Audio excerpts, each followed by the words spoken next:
तो देखिए, समान कार्य के लिए जो समान वेतन भारत के संविधान में सुनिश्चित किया गया है वो राज्य के नीति निर्देशक सिद्धांतों का एक अंग है। ये नीति निर्देशक तत्व तो आयरलैंड के संविधान से लिया गया है और ये 39 घ में यह प्रावधान है कि पुरुष और स्त्री दोनों समान कार्य के लिए समान वेतन, दोनों को समान कार्य के लिए समान वेतन होने चाहिए। और 39 घ के अनुसार संसद ने जो 1976 में जो समान पारिश्रमिक अधिनियम पारित किया था तो ये 1976 में किया गया था। तो दूसरा क्वेश्चन देखते हैं, निम्नलिखित में से कौन एक मौलिक अधिकार नहीं है? उत्पीड़न के खिलाफ अधिकार, कानून के समक्ष बराबरी, धर्म पालन, स्वतंत्रता का अधिकार, समान काम के लिए समान वेतन। तो इसमें समान काम के लिए सामान्य वेतन, इसमें होगा समान काम के लिए समान वेतन, ये अधिकार नहीं है। तो समान काम के लिए समान वेतन का उल्लेख मौलिक अधिकारों में ना होकर राज्य के नीति निर्देशक तत्व के अंतर्गत जो अनुच्छेद 39 अनुच्छेद है उसमें किया गया है, जबकि प्रश्न का जो शेष है वो मौलिक अधिकार में किया गया है। ये मौलिक अधिकार हो गया, मौलिक अधिकार हो गया, ये भी मौलिक अधिकार हो गया। अब नेक्स्ट क्वेश्चन देखते हैं, भारतीय संविधान में होना चाहिए राज्य के नीति निर्देशक सिद्धांतों का विचार कहाँ से आया? तो ये तो आप लोग जानते ही हैं कि ये कहाँ से आया, आयरलैंड के संविधान से आया ये। तो नेक्स्ट क्वेश्चन चलते हैं, संविधान का कौन सा भाग कल्याणकारी राज्य का आदर्श घोषित करता है? तो इसमें देखिए मौलिक अधिकार है एक, पहला ऑप्शन मौलिक अधिकार है, तो ये भी नहीं कल्याणकारी राज्य का आदर्श घोषित करता है, सिर्फ सही है आपका प्रस्तावना और राज्य के नीति निर्देशक तत्व। तो इसमें क्या था कि कल्याणकारी राज्य की संकल्पना जो थी समावेशी, तो वो भारतीय संविधान में राज्य के नीति निर्देशक तत्वों में किया गया था, जो कि संविधान के भाग 4 में है, के तहत अनुच्छेद कितने से कितने तक है? अनुच्छेद 36 से 51 तक। तो इसको आप लोग अच्छे से पढ़ लीजिएगा, 36 से 51 के अंतर्गत शामिल किया गया है।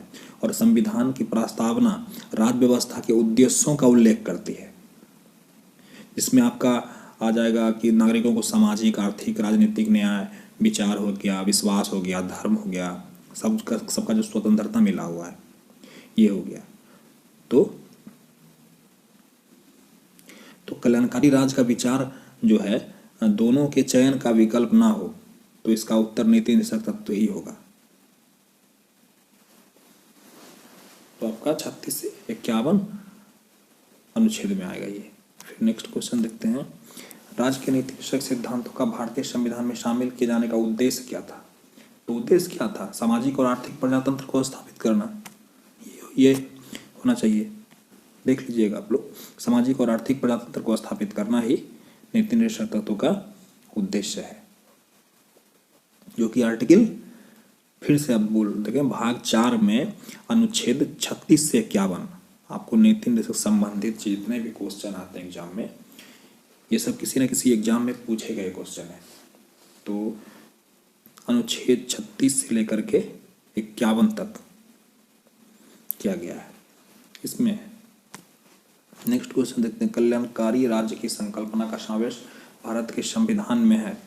तो कल्याणकारी राज्य की संकल्पना का समावेश कहाँ है? अब तो आप क्लियर हो गए होंगे। तो ये राज्य के नीति निर्देशक तत्व में है, यही होगा ना, राज्य के नीति निर्देशक तत्व।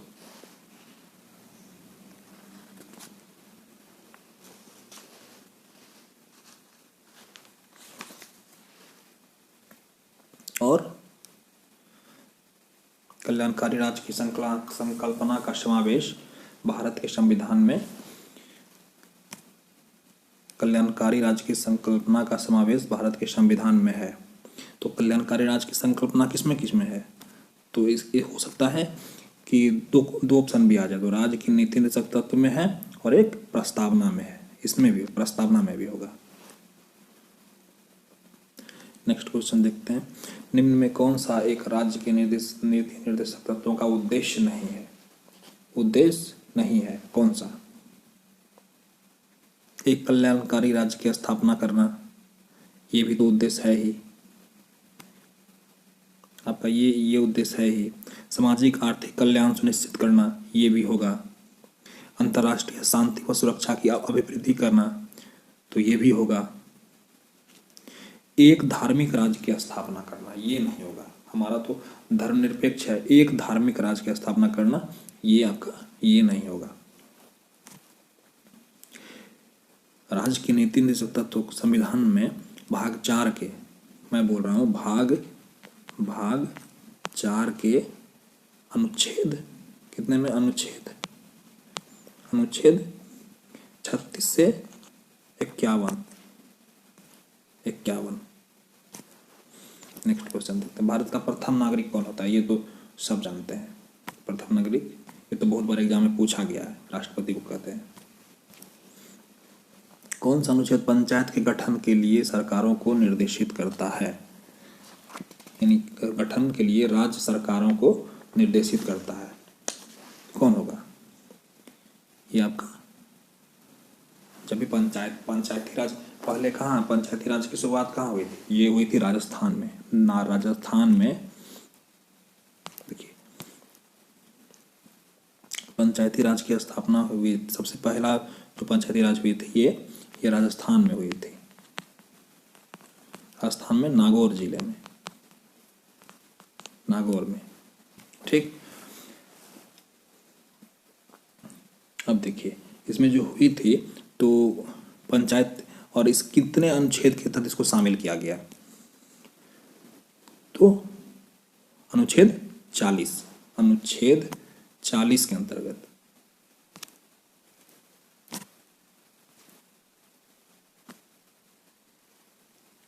किया गया।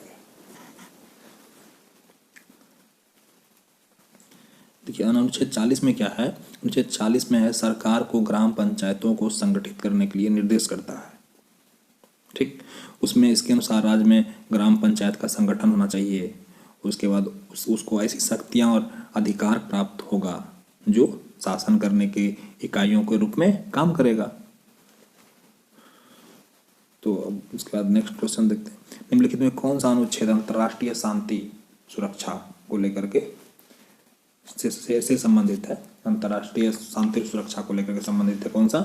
तो 51, अनुच्छेद 51। नेक्स्ट क्वेश्चन देखते हैं, और देखिए ये जो क्वेश्चन था ना 51, तो आपका 51 देखिए, फिर से देखिए, इसको ध्यान में रखिएगा थोड़ा सा। अनुच्छेद 51 आपका हो गया अंतर्राष्ट्रीय शांति और सुरक्षा को लेकर के, और उसके बाद आपका 41 हो गया काम शिक्षा को लेकर के। ये है काम, सुनिएगा मेरा बात, काम शिक्षा लोक सहायता पाने का अधिकार जो है अनुच्छेद 41 में है। और 48 को में है पर्यावरण संरक्षण और संवर्धन, वन और वन जीव का रक्षा जो है ये 48 को में है। और आपका 43 को जो हो गया, 43 को में उद्योगों का प्रबंध करना और कामगारों का जो भाग लेने का अधिकार है वो 48 को में है। तो जहाँ पे नोट्स लिखने का मन हो तो वहाँ पॉज करके मेरी बातों को लिख लीजिएगा। तो अब नेक्स्ट क्वेश्चन पे चलते हैं, भारत के संविधान अंतर्राष्ट्रीय शांति और सुरक्षा का अभिवृद्धि का उल्लेख कहाँ है? तो स्वाभाविक सी बात है, जब अंतर्राष्ट्रीय शांति और सुरक्षा का अभिवृद्धि का उल्लेख रहेगा तो वो आपका रहेगा नीति निर्देशक तत्व में। उसके बाद संविधान के अनुच्छेद मूल कर्तव्यों को सम्मिलित किया गया किस अनुच्छेद में? बहुत लोगों को पता ही होगा, बहुत बार एग्जाम में पूछा गया है। तो कितने में? मेरे ख्याल से है कितने में आना चाहिए? 51A में आने चाहिए हैं, और 51A में आना चाहिए, और कि 42वें संशोधन, जो कि 42वें संशोधन के द्वारा मूल कर्तव्यों को जो सम्मिलित किया गया था 42 में 51A अनुच्छेद और संशोधन किया गया था कितने में?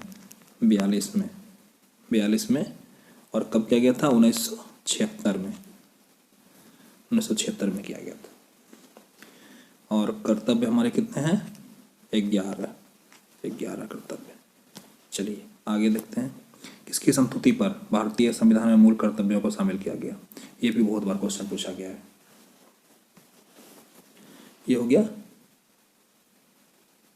स्वर्ण सिंह समिति। चलिए आगे देखते हैं, संविधान में मौलिक कर्तव्यों को कब सम्मिलित किया गया? कब किया गया था? अभी मैंने कुछ देर पहले बताया कि कब किया गया था। 1976 में। कितने संशोधन में? 42 में संशोधन में, 1976 में। अनुच्छेद बोलिए आप लोग, ध्यान में रखिए। कौन सा? 51A। चलिए आगे देखते हैं। और अगले वीडियो का नोटिफिकेशन पाने के लिए जो है सब्सक्राइब करना ना भूलिएगा और बेल आइकन को जरूर क्लिक कीजिएगा, ताकि मैं जो अगला वीडियो लाऊं तो आप लोग को नोटिफिकेशन मिल जाए और आप लोग आसानी से इसको देख लेंगे और प्रोत्साहित भी करेंगे। यदि वीडियो अच्छा लगेगा तो बताएंगे मुझे, तो मैं फिर नेक्स्ट वीडियो और लाने का कोशिश करूँगा। और ये राज्य व्यवस्था से जो है ना, इससे नीति निर्देशक तत्व से इससे ज़्यादा क्वेश्चन नहीं बनना चाहिए, ये काफ़ी है। कर्तव्य और नीति निर्देशक तत्व, मूल कर्तव्य और नीति निर्देशक तत्व से मैं ये 20 क्वेश्चन का कंपाइल करके आप लोगों के लिए लाया हूँ। तो भारत के संविधान के किस भाग में मौलिक कर्तव्य उल्लेखित है? किस भाग मौलिक कर्तव्य बताइए? मौलिक कर्तव्य किस भाग में है बताइए? तो ये हो गया आपका मौलिक कर्तव्य होगा ये 4A में है।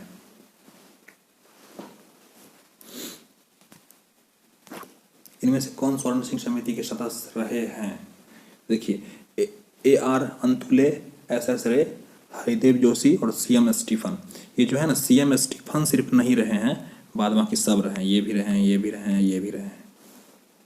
तो इसमें जो है ना, देखिए इसमें 1978 में जो संवैधानिक सुधारों का जो अनुशंसा देने के लिए जो स्वर्ण सिंह समिति की गठन की गई थी, उसमें ये तीनों थे, जो 29 मई 1978 को किया गया था। 42वां संविधान संशोधन जो कि 1976 में हुआ था, ये भाग क, ये 4 क के अंतर्गत। तो संविधान में मौलिक कर्तव्य 10 जुटे थे, 10 शामिल किए गए थे। और 2002 में 46वें संविधान संशोधन के अंतर्गत जो है 2002 में एक मौलिक कर्तव्य जो कि शिक्षा का अधिकार को जोड़ा गया, तो ये 11 हो गया। कितने में? 2002 में 11 हो गया। तो स्वर्ण सिंह समिति में 12 सदस्य शामिल थे, जिसमें से अंतुले, SS रे और CM स्टीफन शामिल थे। वीडियो कैसा लगा ये भी आप लोग मुझे बताइएगा। चलिए नेक्स्ट क्वेश्चन देखते हैं। किस संविधान संशोधन द्वारा भारतीय नागरिकों के लिए 10 मूल कर्तव्य संविधान में जोड़े गए? तो स्वाभाविक है 42वां ये 42वां संशोधन जो कि 1976 में हुआ। एक नागरिक के मूल कर्तव्य में कौन सा कर्तव्य सम्मिलित नहीं है? कौन सा? तो स्वाभाविक है, जो कि सब है होगा, तो ये अस्पृश्यता मिटाने का प्रयास करें। ये भी होगा, तो सम्मिलित नहीं है